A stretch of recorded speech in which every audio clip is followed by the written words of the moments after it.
नमस्कार भाई दोस्तों। फिल्मों का बायकॉट या अयोध्या का बायकॉट अयोध्या नई सामान खरीदेंगे, ये बायकॉट बहुत सुना था, लेकिन प्रधानमंत्री का बायकॉट पहली बार देखा है। प्रधानमंत्री का बायकॉट।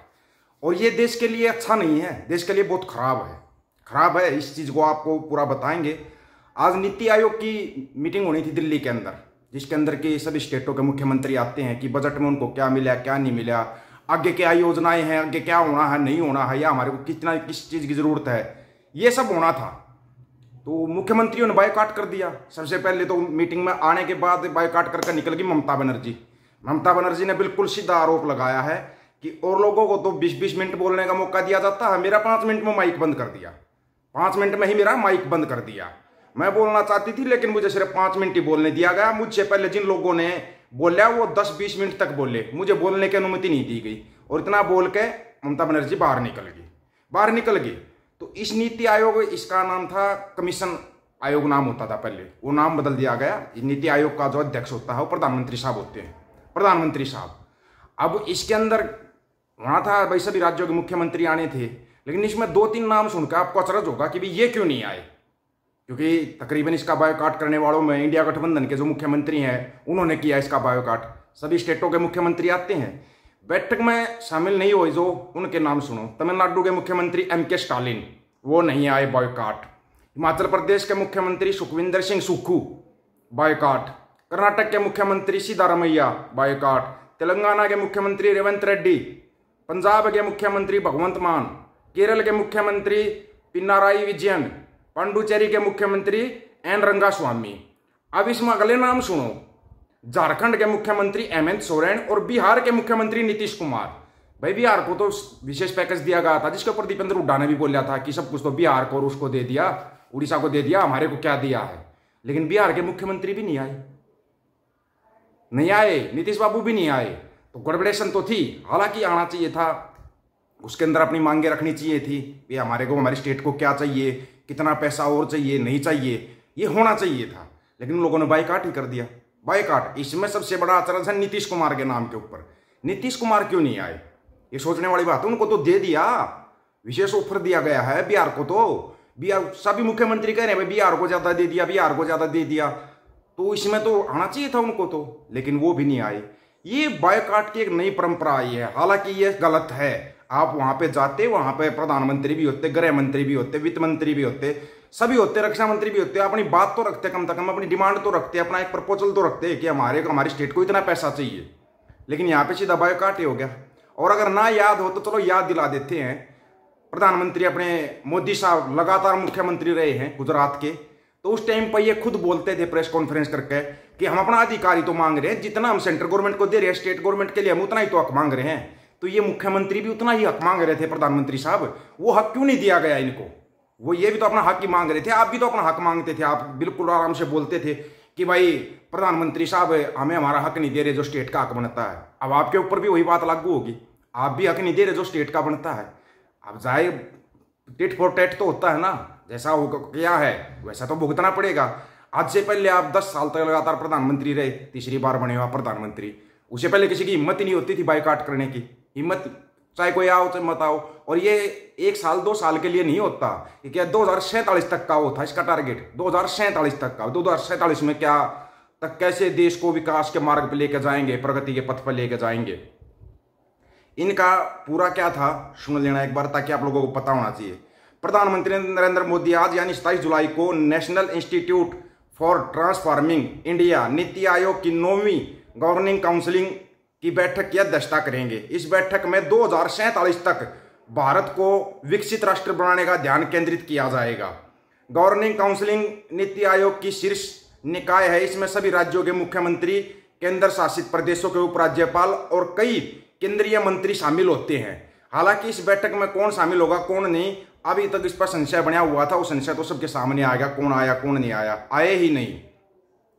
नीति आयोग की बैठक में नदारद रहेंगे ये 7 CM, जाने कौन होगा शामिल और किसने किया आने से इनकार। कमाल ही हो रखा है, ये तो इनकार ही करके नीतीश कुमार के ऊपर सबसे बड़ा डाउट जाता है। भाई नीतीश कुमार को तो स्पेशल पैकेज दे दिया था प्रधानमंत्री साहब ने, हरियाणा को कुछ नहीं दिया, पंजाब को कुछ नहीं दिया, हरियाणा पंजाब तो मुंह देखते रह गए कि कुछ मिलेगा बजट में, कुछ काम होगा, राज्य का कुछ काम होगा। देखो हम किसी की निंदा करते हैं, किसी की तारीफ करते हैं, ये सब चलता रहता है, निंदा और तारीफें ये सब चलती रहती हैं। लेकिन यहाँ पे ये बैठक बहुत जरूरी थी और सभी को आना चाहिए था, अपने प्रपोजल रखने चाहिए थे कि हम पंजाब के लिए इतना चाहिए, हरियाणा के लिए इतना चाहिए, जाना चाहिए था, सभी को जाना चाहिए था। लेकिन हरियाणा के मुख्यमंत्री साहब तो कुछ बोल नहीं रहे, हरियाणा को मिला या नहीं मिला उनको कोई मतलब ही नहीं है। वो चल रहे हैं अपने, सैनी साहब तो अपनी और ही दूसरी दिशा में चल रहे हैं, वो चलते रहेंगे, कोई बात नहीं। अक्टूबर में चुनाव है अभी हरियाणा में, वो अक्टूबर में पता लग जाएगा। आपने हरियाणा को कुछ नहीं दिया तो हरियाणा आपको कौन सी वोट देगा? हरियाणा भी वोट नहीं देगा। यही बोला था ना दीपेंद्र हुड्डा ने संसद के अंदर, यही तो बोला था कि अब 2-3 महीने बाद चुनाव है, देख लेना। अगर आप हरियाणा को कुछ नहीं दे रहे हो तो हरियाणा भी आपको कुछ नहीं देगा, कुछ भी नहीं देगा। ये सब तो चलेगा। आप पंजाब को आप कुछ नहीं दे रहे तो पंजाब की जनता आपको वोट नहीं देगी, सीधी बात है, वोट नहीं देगी पंजाब की जनता। और क्या तरीका है? एक वोट की तो ताकत है जनता के पास है, वोट से अलग तो कोई ताकत नहीं है, वोट की ही ताकत है। लेकिन ये पहली बार गजब होया है कि प्रधानमंत्री साहब का ही बायकॉट हो जाता है, प्रधानमंत्री साहब का ही बायकॉट हो जाता है, ये पहली बार होया है।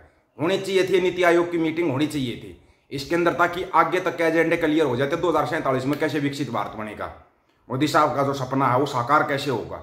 मोदी साहब का ही सपना ना विकसित भारत बनाने का, तो विकसित भारत बनाने की उसकी योजना के तहत ये मीटिंग होनी थी। इस मीटिंग को बायकॉट करके क्या हासिल करना चाहते हैं मुख्यमंत्रियां, कौन क्या हासिल करना चाहता, कौन क्या हासिल नहीं करना चाहता, ये बड़ा मतलब कि पेचीदा मामला है। हाँ, अगर देश के विकास की बात करें तो ये मीटिंग होनी चाहिए थी, सभी को आना चाहिए था।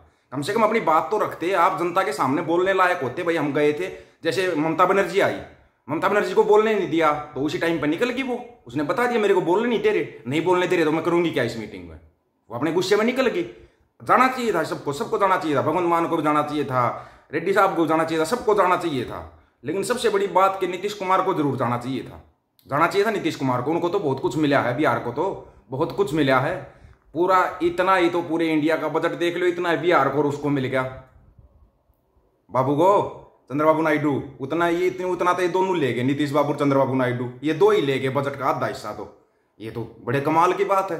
मानते हैं बिहार बड़ा स्टेट है, बिहार से काफी राजस्व भी आता है, लेकिन क्या हरियाणा से नहीं आता क्या, पंजाब से नहीं आता क्या?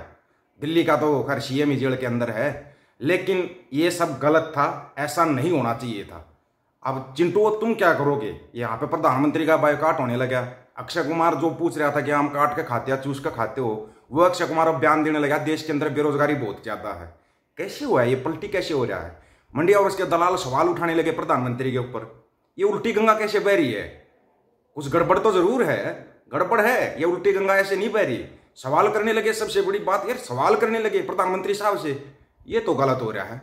आप लोगों की भाई इसके बारे में क्या राय है? आप अपनी राय रखना, खुल कर रखना। ये नीति आयोग की जो मीटिंग होनी चाहिए थी ना, जाना चाहिए था मुख्यमंत्रियों को, अपने उससे तो जाना चाहिए था, वहां पर अपनी डिमांड रखते, भाई हमारे को इतना कम मिला है, हमारे को और ज्यादा मिलना चाहिए, हम जनता को कैसे संतुष्ट करेंगे।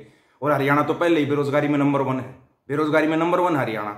चलो 10-5 दिन तो निकल जाएंगे, कावड़ यात्रा अमरीश में निकल जाएंगे हरियाणा वाले युवाओं के, उसके बाद नौकरी याद आएगी उनको, उसके बाद याद आएगी नौकरी, अभी तो नहीं आएगी, अभी तो लगे हुए हैं, ये सब चल रहेगा। चलो वो सब का अपना आस्था का वो होता है भाई, जिसको जाना है जाओ, जिसको जाना नहीं जाना नहीं जाओ। लेकिन आप लोगों की क्या राय है भाई इसके ऊपर, जो प्रधानमंत्री का बायकॉट हो गया? आपकी राय रखना, आपकी राय का इंतजार रहेगा। सभी साथियों को राम राम, नमस्कार, आदाब, सत श्री अकाल। वीडियो को ज्यादा से ज्यादा शेयर, चैनल को सब्सक्राइब और बेल आइकन को जरूर दबाना दोस्तों। ऑफिशियल दीपक फौजी यूट्यूब चैनल, बात हक और सच की करेंगे, हक सच की बात हम करेंगे। वीडियो को शेयर करने की जिम्मेवारी आप लोगों की है। गज के आखो, वाहिगुरु जी का खालसा, वाहिगुरु जी की फतेह।